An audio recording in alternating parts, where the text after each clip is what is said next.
अपना ऑनलाइन शिक्षण जो चल रहा है, उस ऑनलाइन शिक्षण में सभी भैया बहनों का हार्दिक स्वागत। सब ईश्वर से प्रार्थना है कि सब स्वस्थ होंगे। अभी आज का जो शिक्षण कार्य है वो है विषय सामाजिक विज्ञान, और इस सामाजिक विज्ञान विषय में अपना जो प्रकरण है वो पिछले लेसन में भी यही था, अभी पूरा नहीं हुआ। पाठ प्रकरण था भूमि, मृदा, जल, प्राकृतिक वनस्पति और वन्य जीव संसाधन।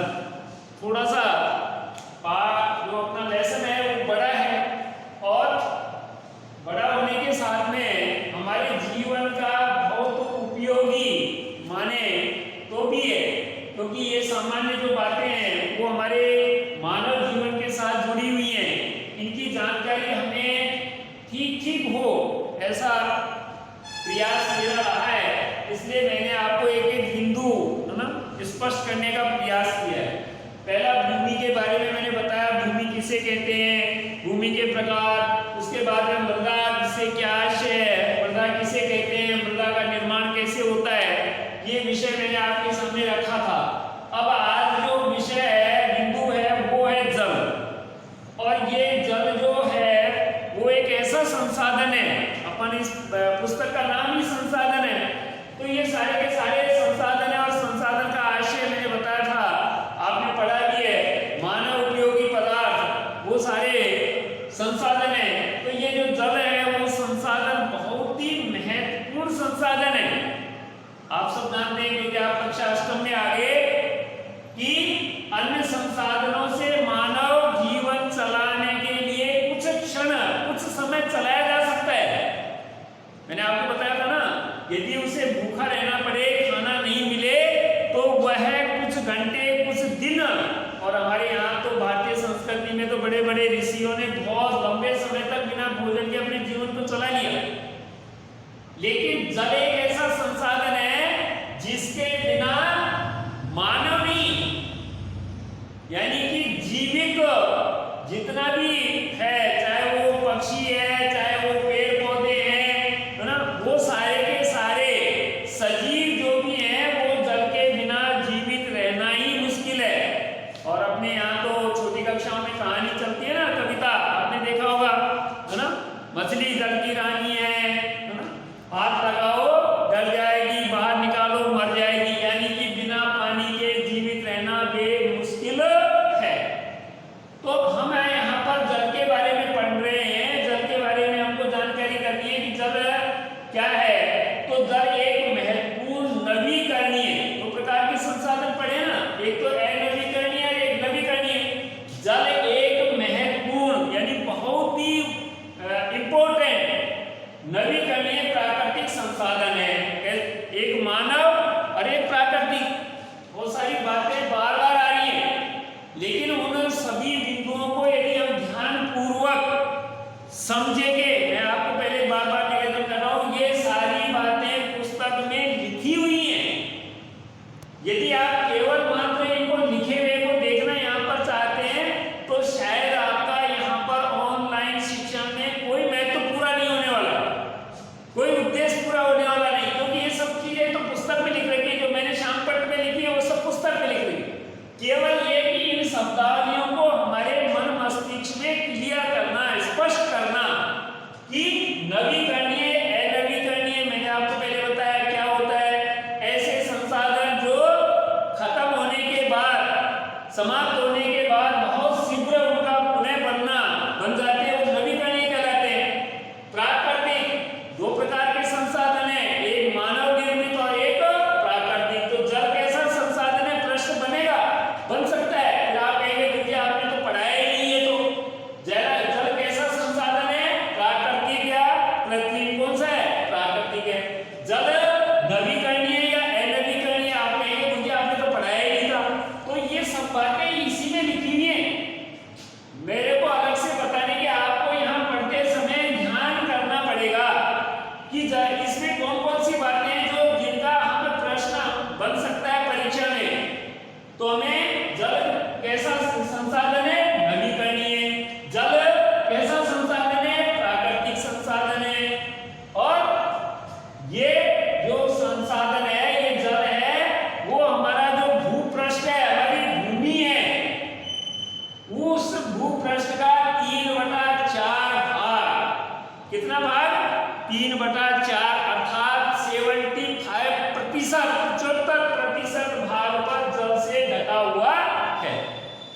यानी कि हमारी भूमि पर जल है वो कितने भाग पर है?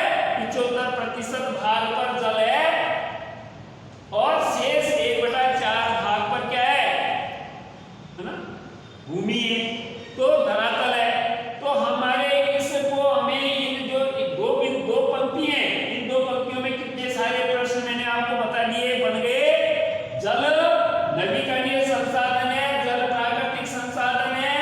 जल कितने भाग पर, भूमि के कितने भाग पर फैला हुआ है? 3/4 भाग पर फैला हुआ है। 1/4 भाग पर ही धरातल है, इसलिए इसे जलग्रह, इसलिए इसका क्या नाम है?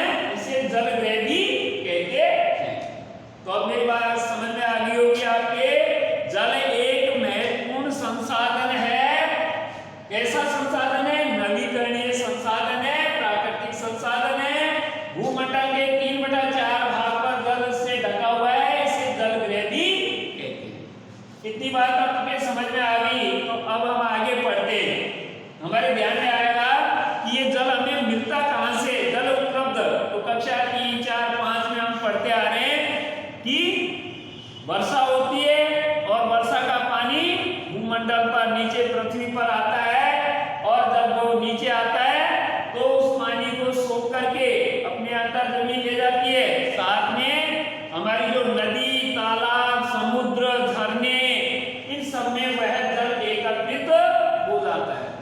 और वह एकत्रित जल कुओं के द्वारा, नदी के द्वारा, तालाब के द्वारा, समुद्रों के द्वारा, है ना, हम सबको मिलता है, उपलब्ध होता है। ये प्रक्रिया अपन ने पहले कक्षा, छोटी कक्षा में पढ़ा है। यही प्रक्रिया एक तरीके से चलती रहती है कि नदी, तालाब, समुद्रों का पानी सूर्य की गर्मी पाकर के भाप बनता है और वाष्प के रूप में ऊपर चला जाता है, और फिर वापस बादल बनते हैं। बादल के इस बादल से वर्षा होती है और वर्षा से पानी मिलता है। तो जल की उपलब्धता हमें, मैं आपको ये बात इसलिए बता रहा हूं कि हमारे दिमाग में पुरानी बात भी एक बार रिवर्स हो जाए, पुनरावृत्ति हो जाए कि जल का जो ये सर्कुलर है, अपनी जो प्रक्रिया है वो इस प्रकार की है। अब जल हमें उपलब्ध होने का कहां से, जल की प्राप्त होने के साधन कौन कौन से हैं वो सबको पता है कि कुएं, बावड़ी, तालाब, नदी, समुद्र, झरने, ये यहाँ से हमें जल प्राप्त होता है। अब इस जल के प्राप्त होने के साथ साथ हमें इस जल को बचाने के लिए, या आज जो हम देख रहे हैं कि हम चारों तरफ देख रहे हैं कि जल का बड़ा भयंकर संकट आया हुआ है पूरे विश्व में, पूरे भूमंडल पर भी। यदि देखा जाए 3/4 भाग जल होते भी जल की समस्या है। क्यों है? क्योंकि ये जो जल दिखाई दे रहा है, ये जो लिखा हुआ है, ये हमारे समुद्रों में है। और ये जो समुद्र का जल है, ये जल मानव उपयोगी जल नहीं है। यानी कि ये समुद्रों का जल मानव उपयोगी जल नहीं है।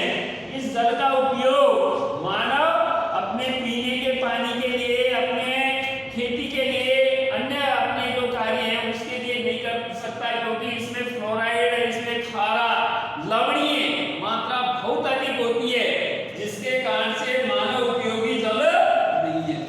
इसलिए हमें इस जल को सुरक्षित रखना है। और सुरक्षित रखने में आज जो समस्याएं आ रही हैं वो क्या आ रही है? सबसे अधिक जो समस्या आ रही है वो आ रही है कि जल का दुरुपयोग। आज मानव इस जल के महत्व को नहीं समझ करके इसका दुरुपयोग कर रहा है। साथ में जो हमारे ये जो प्राकृतिक साधन है, नदी, तालाब, है ना, बावड़ी, इन सब में क्या हो रहा है? जल का प्रदूषण हो रहा है, जल प्रदूषित किया जा रहा है। जिसके कारण से आपने देखा ना कि आप पढ़ रहे हैं बहुत, क्योंकि अब तो आप कक्षा 8 में आ गए, तो आपको ध्यान में है कि अब चाहे वो हमारी यमुना नदी होगी, चाहे हमारी गंगा नदी होगी, जो पवित्र नदी है, उन नदियों का पानी भी, जो इतनी पवित्र नदी थी, गंगा के पानी को हम कहते हैं कि वर्षों वर्षों भी यदि हम रखते हैं तो उसमें कीड़े नहीं पड़ते, इतना शुद्ध पानी था। लेकिन आज मानव ने उसको भी अपने कार्य के द्वारा प्रदूषित कर दिया। अब आप कहेंगे गुरुजी कैसे कर दिया?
अपने मानवीय क्रियाओं के लिए, चाहे वो पीने के लिए होगा, चाहे खेती करने के लिए होगा, चाहे पेड़ पौधे में पानी देने के लिए, उन सब के लिए इसमें फ्लोराइड की मात्रा कम होती है, लवणीय मात्रा कम होती है, वो सारा का सारा जल कौन किसमें आएगा?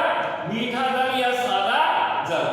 तो अपन ने जल कैसा संसाधन है, जल कितने भूभाग पर फैला हुआ है ना, जल की उपलब्धता हमें कहां से मिलती है, समस्याएं क्या हैं और जल के प्रकार। उसी के बाद में अगला जो महत्वपूर्ण अपने लिए है और आज के वर्तमान परिवेश में हमें जो सबसे ज्यादा समाज को इस ओर ध्यान आकर्षित करना है, हमारा स्वयं का भी करना है कि हमें आज इस समस्या का समाधान यदि चाहिए तो उसके लिए क्या करना पड़ेगा?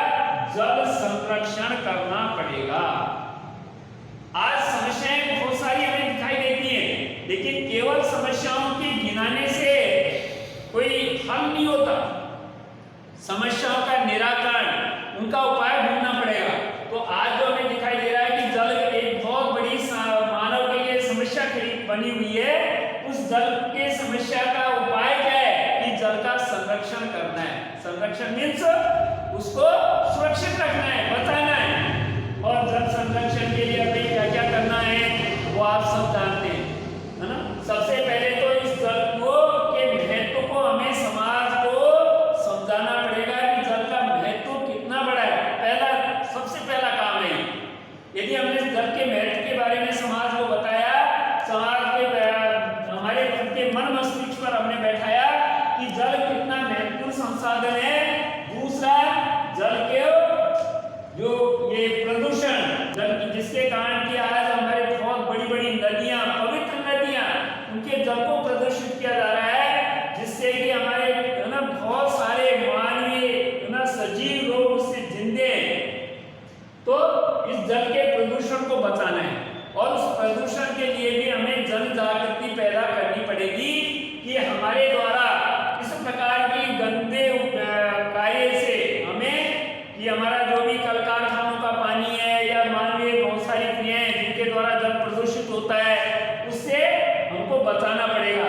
उसी प्रकार से नदी, तालाब, है ना, अपने बांध, उनमें भी बहुत सारी उनको सुरक्षित करना पड़ेगा। चारों तरफ नेट बनवानी पड़ेगी जिससे कि उसमें अनायास किसी प्रकार का जीव जंतु पशु पक्षी नहीं जाए और वह पानी मानवीय उपयोगी बना रहे।